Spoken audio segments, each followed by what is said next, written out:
light is fundamental to the way everything works. So I think we're kind of wired to respond positively towards light.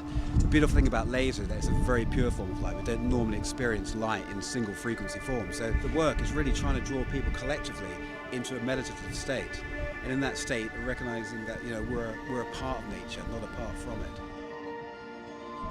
Hastings is such an interesting and vibrant place, and particularly if you're interested in arts and culture. There are so many people doing so many interesting things here. Working with light and sound can just change people's perception of a place. And we thought that would be a great way to see Hastings in a whole new light. This is a really exciting new sound and vision concept. It's been developed over the last 2 or 3 years at the Eden Project and at various other iconic venues around the country and further afield as well.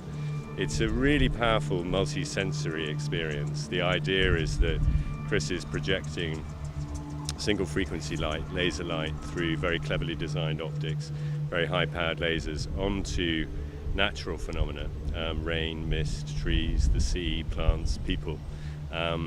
And it's the interaction of those beams and the integration of sound with those beams that creates a really powerful sensory experience for people.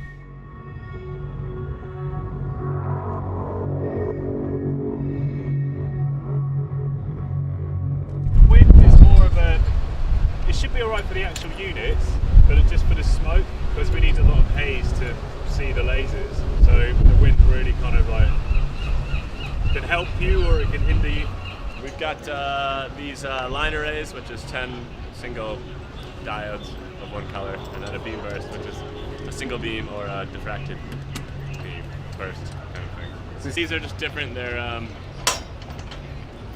just manually focused. There's only, you turn them on, and that's what they look like. Whereas like the scanner ones, you have to kind of set zones to figure out where they're going to point. I mean, I'm very interested in the fact, light is energy, sound is energy, we are energy. And becoming at one with that and using sound and vision, this idea of seeing sound, hearing image, or harmonizing sound and vision, harmonizing your senses. In doing that, you get into a space where it's between thought. It becomes there's a dimension of stillness to it, which is infinite. And you can get that just by pure being. It's a present moment, it's the now,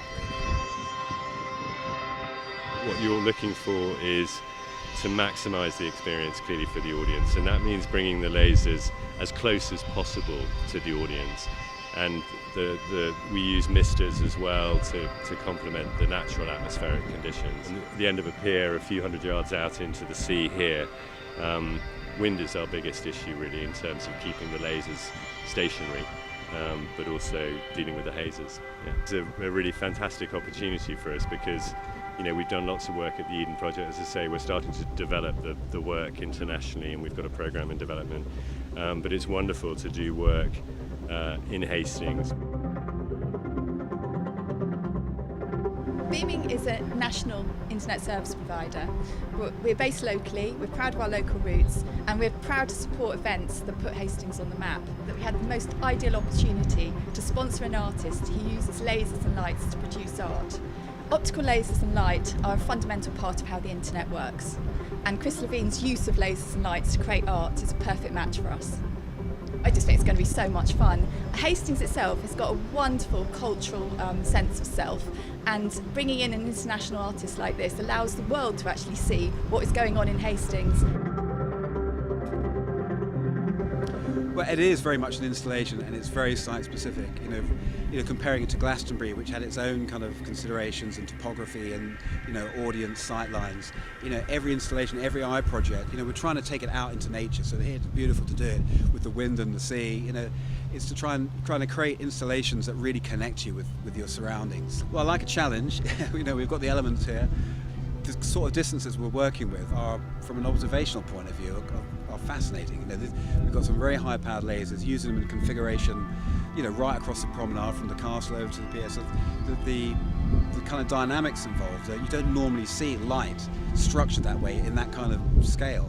And the beams, the perspective that you get when you see a beam going right across over you to the horizon, it looks like the beams are bending, kind of arcs. and it's it's just a phenomena of how you perceive the perspective, but it's it's a fascinating kind of dynamic.